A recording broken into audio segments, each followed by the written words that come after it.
20 de junho de 2026, sábado da 11ª semana do Tempo Comum. Meus queridos filhos e filhas, sábado! Que alegria nos encontrarmos nesta manhã desse sábado. Vamos iniciar este nosso encontro em nome do Pai e do Filho e do Espírito Santo. Amém. Leitura do segundo livro das Crônicas, capítulo 24, versículos do 17 ao 25. Depois da morte de Joiada, os chefes de Judá abandonaram o templo do Senhor, o Deus de seus pais, e prestaram culto a troncos sagrados e a imagens esculpidas, atraindo a ira divina sobre Judá e Jerusalém por causa desse crime. O Senhor mandou-lhes profetas para que se convertessem a ele, porém, por mais que esses protestassem, não lhe queriam dar ouvidos. Então o Espírito de Deus apoderou-se de Zacarias, filho do sacerdote Joiada, e ele apresentou-se ao povo e disse: Assim fala Deus, por que transgredis os preceitos do Senhor? Isto não vos será de nenhum proveito. Porque abandonastes o Senhor, ele também vos abandonará. Eles, porém, conspiraram contra Zacarias e mataram-no à pedrada por ordem do rei, no pátio do templo do Senhor. O rei Joás não se lembrou do bem que Joiada, pai do profeta, lhe tinha feito, e matou o seu filho. Zacarias, ao morrer, disse: Que o Senhor veja e faça justiça. Ao cabo de 1 ano, o exército da Síria marchou contra Joás, invadiu Judá e Jerusalém, massacrou os chefes do povo e enviou toda a presa de guerra ao rei de Damasco. Na verdade, o exército da Síria veio com poucos homens, mas o Senhor entregou nas mãos deles um exército enorme, porque Judá tinha abandonado o Senhor, o Deus de seus pais. Assim, os sírios fizeram justiça contra Joás. Quando eles se retiraram, deixando-o gravemente enfermo, seus homens conspiraram contra ele para vingar o filho do sacerdote Joiada e mataram-no em seu leito. Ele morreu e foi sepultado na cidade de Davi, mas não no sepulcro dos reis. Palavra do Senhor. Graças a Deus. Muito bem, meus queridos, nós hoje acompanhamos o livro, o segundo livro das Crônicas, né? É um texto um livro bastante desconhecido, né? Então, os livros de crônicas, originalmente é compilado como uma única obra na Bíblia hebraica, tá?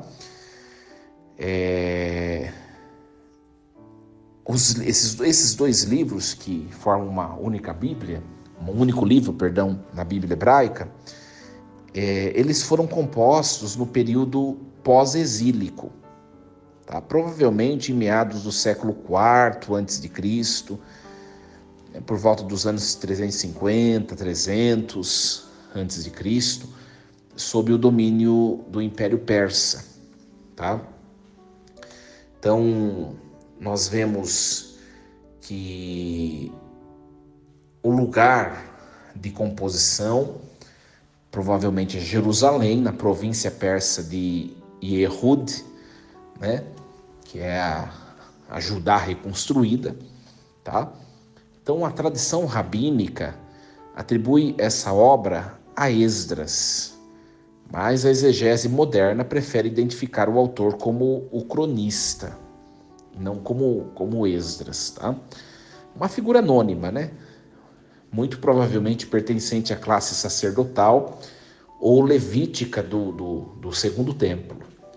Então, o povo judeu havia retornado do exílio da Babilônia, né, gente?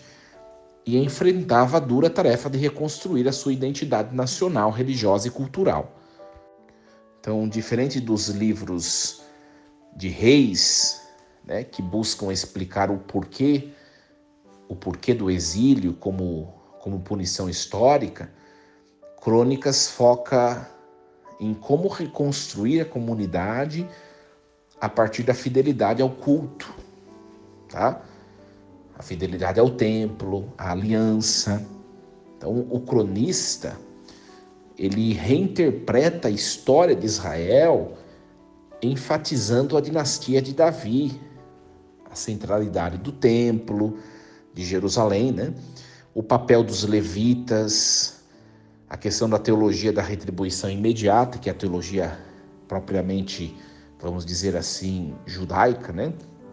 Onde a fidelidade de Deus gera a bênção imediata e a infidelidade gera o juízo histórico visível, né? E hoje nós acompanhamos esse segundo livro de Crônicas, o capítulo 24, versículos do 17 ao 25, né? O capítulo 24 de segundo Crônicas apresenta o reinado de Joás, sob uma estrutura dramática de contraste absoluto. Então, dividido em dois momentos: a vida de Joiada e o pós-morte de Joiada, tá? Então, lembrando que por que a igreja estava acompanhando o segundo livro dos reis, agora colocou o livro de Crônicas, né? Colocou o segundo livro de Crônicas, porque está falando de Joiada e ontem nós estávamos falando de Joiada no texto. Então a igreja ela vai fazendo a continuação histórica na liturgia diária, tá? Então Joás, gente, ele se tornou rei com apenas 7 anos de idade, né? Não sei se vocês se lembram da história de ontem, hoje é continuação. Se você não se lembra, volta lá e escuta a homilia de ontem, tá? Então, o sacerdote Joiada, a sua esposa, né? Também, eles escondem o pequeno Joás para não ser morto, né? Para não ser morto pela rainha, tá? E depois dá certo. Ele vai ficar escondido no templo, né? O pequeno Joás, a rainha não vai ver. E quando ele cresce um pouco, né? Ele cresce, ele fica escondido 6 anos e no 7º ano ele é mostrado e a rainha é deposta e morta, tá? Então Joás se tornou rei com apenas 7 anos de idade. Tá? Ficou escondido 6 anos e quando ele tinha 7 anos ele assumiu e a rainha foi deposta, né? A rainha Atália, tá? Ela tinha feito aquele massacre, né? Que se você não ouviu a reflexão de ontem, escute, né? Ela tinha feito todo aquele massacre e depois usurpou o trono, né? Usurpou o trono e enquanto Joiada viveu, agindo como tutor, né? Mentor e pai espiritual, o pequeno Joás ele governou com retidão, tá? Depois da deposição da rainha a usurpadora, né? Então, Joás, ele reinou com retidão, liderou uma das mais belas reformas e restaurações físicas no Templo de Jerusalém. No entanto, a morte de Joiada marca um divisor de águas espiritual, tá? Então, a perícope de hoje narra a rápida e trágica decadência de Joás após a perda da sua referência espiritual, que é o sacerdote Joiada, tá? Então é o relato da transição da retidão para a apostasia. Então tudo culmina aqui no sacrilégio e no martírio de Zacarias, que é filho de Joiada, e no consequente juízo de Deus sobre o rei e sobre a nação, né? Então, o texto de hoje começa dizendo: depois da morte de Joiada, os chefes de Judá vieram prostrar-se diante do rei Joás, que, atraído por suas lisonjas, se deixou levar por eles. Então, a questão da sedução política, né, gente? Olha só, se a gente for balancear um pouco a história, né? A reflexão de ontem, o fato de ontem, né? Olha só, a rainha Atália mandou matar todos os descendentes de Davi e ela assumiu o trono. Só que a esposa desse sacerdote Joiada, né, junto dele, esconderam Joás no templo, né? Vocês lembram que eu contei a história ontem. E por 6 anos, no 7º ano, a criança assume o trono e toda a nação destitui Atália, né? Então, esse Joás, ele já percebe a justiça de Deus agindo, né? Ele já percebe, já cresce nessa situação, né? Só que depois ele vai cometer injustiça. Interessante, né? Ele vai cometer injustiça, tá? Então, os chefes de Judá abandonaram o templo, tá, do Senhor, o Deus de seus pais, e prestaram culto a troncos. Olha, gente, troncos de árvore, a ídolos. Então, por causa desse pecado, a cólera do Senhor desabou sobre Judá e sobre Jerusalém, e o Senhor enviou-lhes profetas para reconduzir a ele. Mas apesar dos avisos dos profetas, o povo não quis ouvir. Olha só, gente. Então, a questão da sedução, né? A expressão aqui, vieram prostrar-se, indica uma atitude de submissão formal, que na verdade escondia a manipulação política, né? Então, os chefes de Judá desejavam descentralizar o culto e retornar ao sincretismo das alturas, os cultos cananeus, locais. Então, os chefes desejavam enfraquecer a centralidade do templo que Joiada havia defendido, porque ele era sacerdote. Então, Joás, que era na época uma criança, né? Agora privado de sua âncora espiritual, que foi Joiada, que é como que fosse um pai, né? O sacerdote Joiada, para o rei Joás, né? Então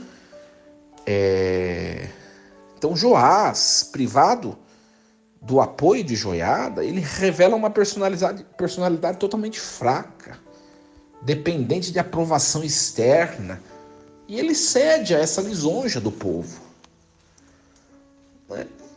Há uma ironia trágica aqui, gente.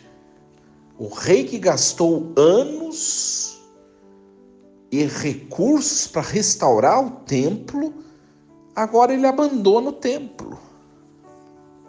Então o culto é direcionado aos troncos sagrados. Que coisa! Aos ídolos. Então o cronista aqui, ele enfatiza que o pecado de idolatria quebra a aliança, ativa a cólera do Senhor, que na teologia bíblica não é uma reação passional humana, mas é uma manifestação da justiça divina que restabelece a ordem violada. Deus, ele não pune, gente, sem antes advertir. Isso é interessante. Deus enviou profetas, né? Olha a paciência, a misericórdia. Então, o texto destaca o endurecimento do coração do povo. O povo não quis ouvir os profetas que Deus enviou. Interessante, né? O comportamento de Joás aqui, gente, revela o perigo de uma vida espiritual baseada puramente na tutela de terceiros, né? Enquanto Joiada estava vivo, a fé de Joás parecia sólida. Quando a referência humana dele desapareceu, a sua fé desmoronou. Então, é para nossa reflexão isso. Nós somos convidados a examinar se a nossa relação com Deus ela não é fruto de convicção pessoal profunda, nossa, ou se depende exclusivamente de estruturas externas, de diretores espirituais, de convenções sociais, de ideologias. Nós temos autenticidade na nossa vida espiritual, nós temos um relacionamento com Deus autêntico, relacionamento de intimidade mesmo com o Senhor. É para nossa reflexão, gente. É para nossa reflexão. Não é? Tem também a questão do perigo das lisonjas, do elogio fácil. A lisonja alimenta o ego, cega o discernimento. Quantas vezes decisões pastorais, profissionais ou pessoais mesmo são tomadas para agradar a grupos de pressão ou para manter o status? Não é? Quantas vezes a verdade do evangelho é sacrificada? Não é verdade? Então, o líder, um verdadeiro líder, deve estar atento para não trocar a vontade de Deus, aquilo lá, o assim diz o Senhor, para não trocar isso por baixos e insignificantes aplausos do mundo. Então Deus continua enviando profetas cotidianos através da sua palavra, dos sacramentos, dos acontecimentos, da correção fraterna. Ignorar esses avisos é o primeiro passo para a ruína espiritual. Não é? Depois, o texto vai falar de Zacarias, né? Então,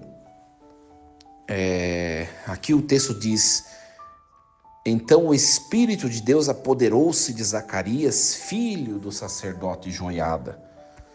Não é? O verbo apoderar-se aqui significa literalmente vestir, né?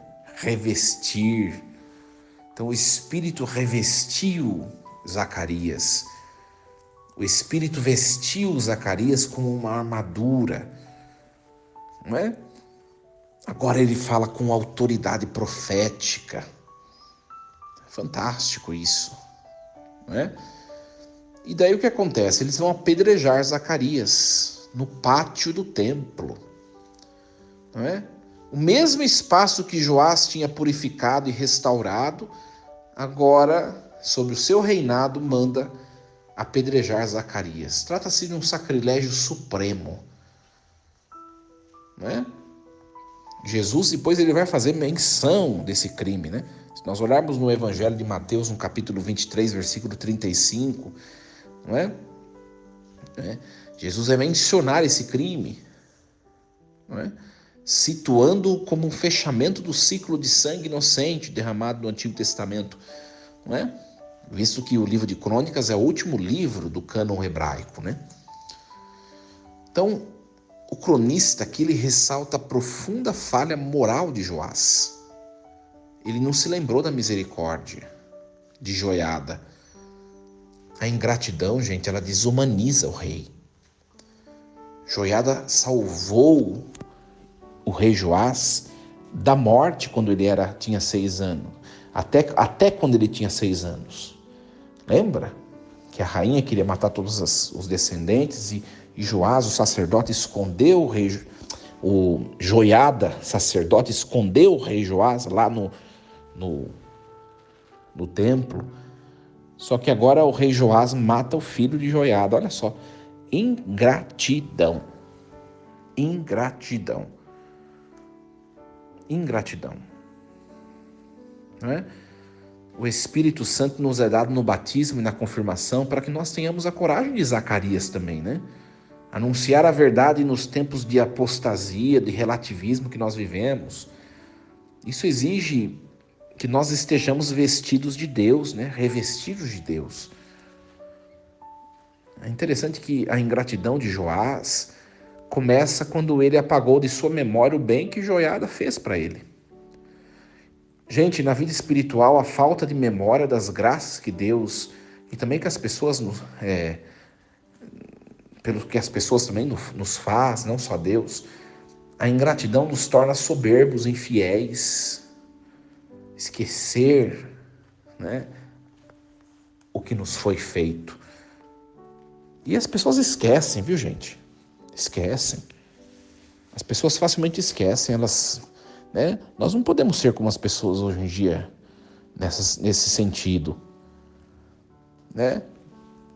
Como é decepcionante você se empenhar, fazer algo por alguém e depois você vê que a pessoa não está nem aí com você, né? Não retribui aquilo que você fez. Isso é muito frustrante. Muito frustrante. Não é? Então, cultivar uma memória agradecida, gente, é uma virtude que nos mantém humildes, fiéis, né? E depois a questão do apedrejamento, né? Eles apedrejaram Zacarias dentro do templo. Dentro do templo. É uma contradição, não é? Nós profanamos o sagrado quando nós utilizamos as coisas de Deus, a liturgia, o nosso próprio corpo, que é templo de Deus, para alimentar disputas, vaidades, divisões. É ou não é verdade? E depois nós vamos ver que o cronista aqui ele faz questão de ressaltar o paradoxo. Um exército sírio pequeno, poucos homens, diz o texto, só nós acompanharmos o versículo 23 e 24,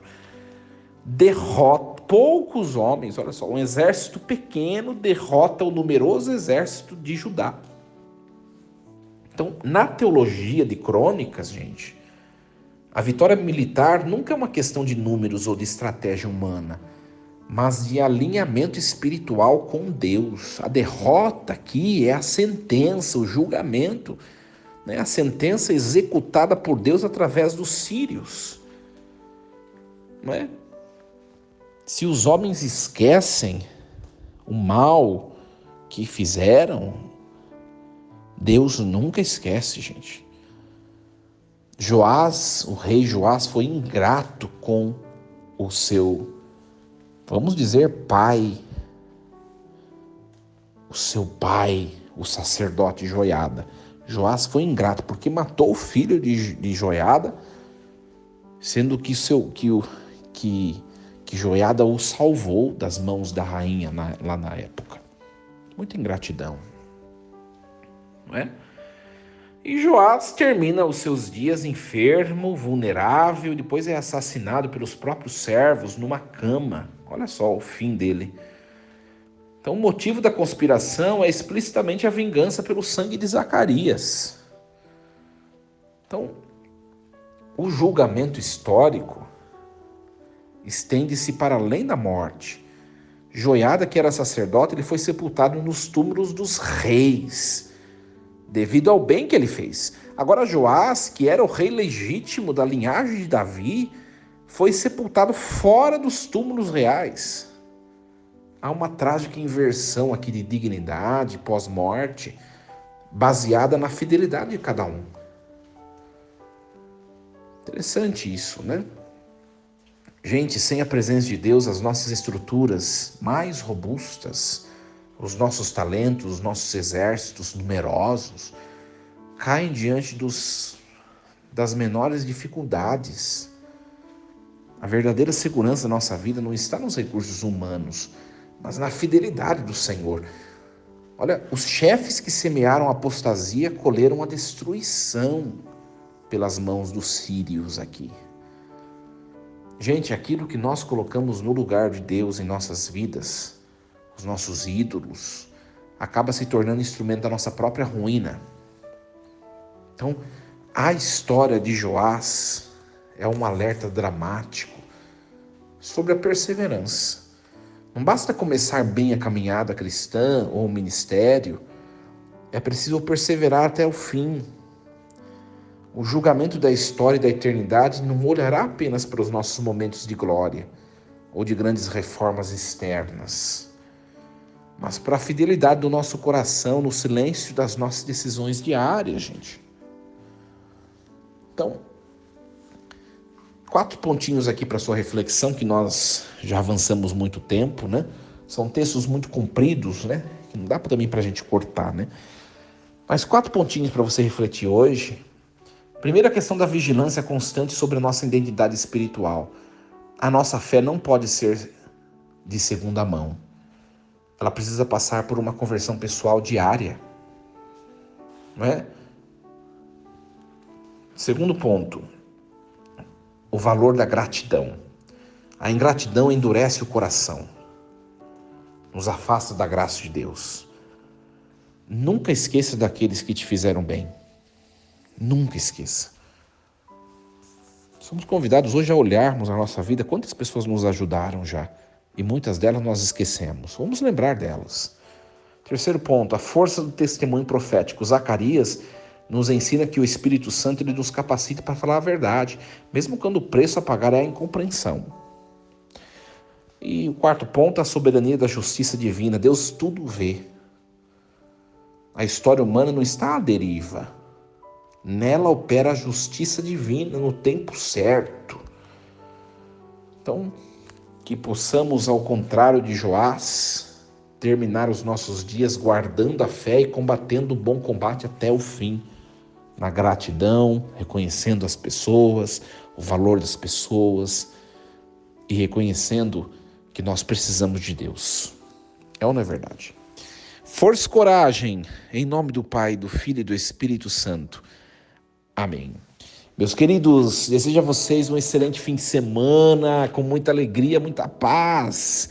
E nós nos encontraremos novamente na próxima segunda-feira, se Deus assim nos permitir. Um excelente domingo e lembremos sempre, Deus está no comando de tudo. Até segunda-feira, gente. Deus abençoe vocês.